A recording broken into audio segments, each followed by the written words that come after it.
जय श्री राम। मैं संपूर्ण हिंदू समाज का ध्यान इस ओर आकर्षित करना चाहता हूं कि आखिर ये गणपति महोत्सव कार्यक्रम, गणपति विसर्जन कार्यक्रम इस मालपुरा के हिंदू समाज को संगठित करने के लिए क्यों आवश्यक है। जिस सनातन संस्कृति के हम लोग पालक हैं, आखिर वो सनातन संस्कृति क्या है और बाकी धर्मों की स्थिति क्या है। जब तक हम इस पर विचार नहीं करेंगे, हम इस सनातन संस्कृति को एकजुट कर ही नहीं सकते। जहाँ तक विश्व के बाकी धर्मों की बात है तो वहाँ केवल एक ईश्वर है जिसकी वो पूजा करते हैं अपने अपने धर्म का। लेकिन हमारे यहाँ 33 कोटि देवता हैं जिनकी पूजा ये सनातन संस्कृति के लोग करते हैं। तो आखिर ये 33 कोटि देवता कैसे हो गए सनातन संस्कृति में? आखिर हमारा एक देवता क्यों नहीं है? तो इसके पीछे कारण है। जब हम सनातन संस्कृति को पढ़ेंगे तो हमें ये ज्ञात होगा कि यहाँ पर व्यक्ति को अपना मार्ग चुनने का, अपना ईश्वर प्राप्त करने का मार्ग चुनने का अपना अधिकार उसको प्राप्त है। और इस अधिकार के कारण समय समय पर वर्षानुवर्ष से, कालांतर से लेकर के आज तक जिन जिन लोगों ने जिन जिन मार्ग से ईश्वर की प्राप्ति की, ऐसे सारे लोग देवता हो गए। आज कलयुग में भी हम तेजाजी महाराज को ले लें, रामदेव जी को ले लें, ये भी तो लोग देवता हो गए अपने कर्मों से, अपने कार्यों से। अब ऐसा समाज जो अलग अलग देवी देवता का पूजक है, कोई भगवान को मानता है, कोई ईश्वर, कोई मूर्ति पूजक नहीं है, कोई किसी और चीज की आराधना करता है। आप कल्पना करें, मालपुरा में 56 समाज रहते हैं और ये 56 समाज अलग अलग पूजा पद्धति अपनाते हैं। अब ऐसी सब विभिन्न प्रकार की पूजा पद्धतियों को अपनाने वाले इस सनातन संस्कृति के पूरे हिंदू समाज को हम आखिर एकत्रित कैसे करेंगे, कैसे उनको एकजुट करेंगे?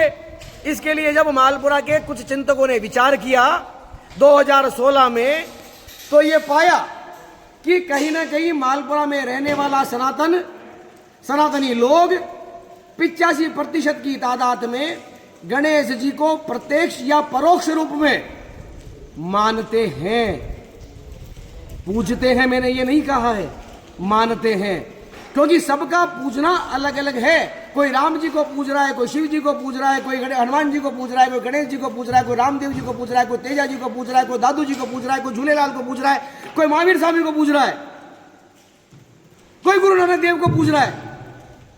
आखिर ऐसे सब लोगों को आप किसी धार्मिक कार्यक्रम में, ऐसा कौन सा धार्मिक कार्यक्रम हो जिस कार्यक्रम में हम ऐसे सारे लोगों को एकजुट कर सके, एक छत के नीचे ला सके?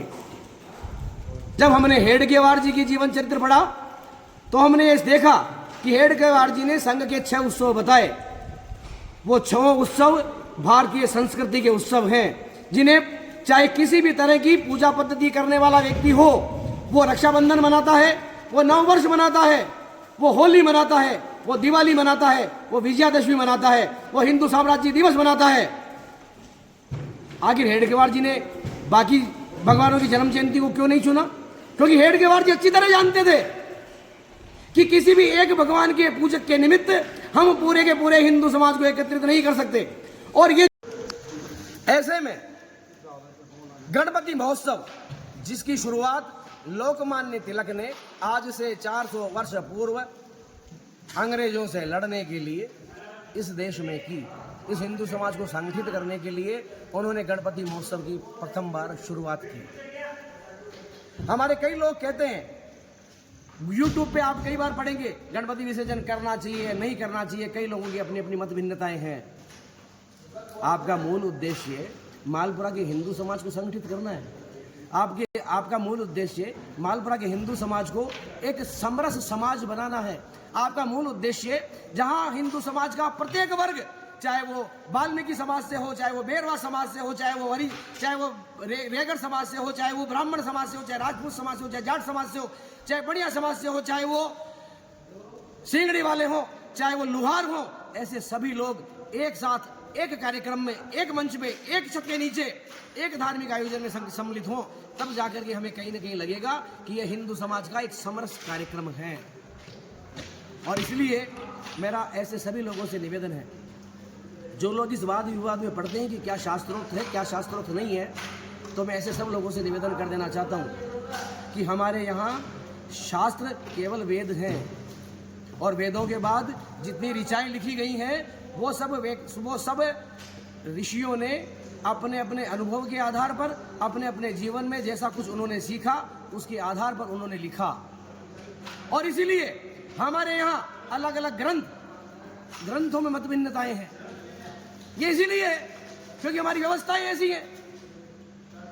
आप मुझे बताइए, अगर शास्त्रोक्त आज नहीं है तो क्या ये शास्त्रोक्त 400 साल पहले था? इट मीन्स बाल गंगाधर तिलक ने भी गलत किया। उनको भी हिंदू समाज को अंग्रेजों के विरुद्ध एकजुट करने के लिए गणपति महोत्सव को शुरुआत नहीं करनी चाहिए थी। उनको कोई नई चीज देखनी चाहिए थी। क्या आज मैं आप सबसे पूछना चाहता हूं, क्या आज मालपुरा के हिंदू समाज को संगठित होने की आवश्यकता है कि नहीं है? आप मुझे वो कार्यक्रम बता दें जिस कार्यक्रम में हम पूरे के पूरे हिंदू समाज को ला सकते हैं। कैसे ला सकते हैं? मेरी आस्था जहां है ही नहीं, मैं कैसे जाऊंगा? मैं मूर्ति पूजक हूं ही नहीं, मैं कैसे जाऊंगा? मैं दादूपंथी हूं, मैं कैसे जाऊंगा? मैं झूलेलाल को मानता हूं, मैं कैसे जाऊंगा? संभव कैसे है?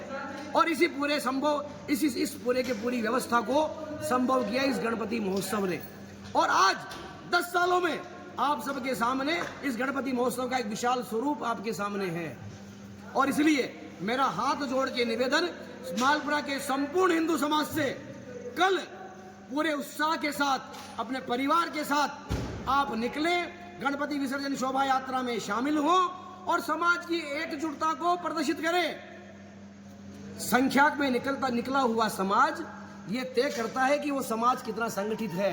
हम घर में बैठे बैठे व्हाट्सएप पे लिख के कहते रहे हम एक हैं, हिंदू एक हैं, हिंदू संगठित हैं। कहाँ है संगठित?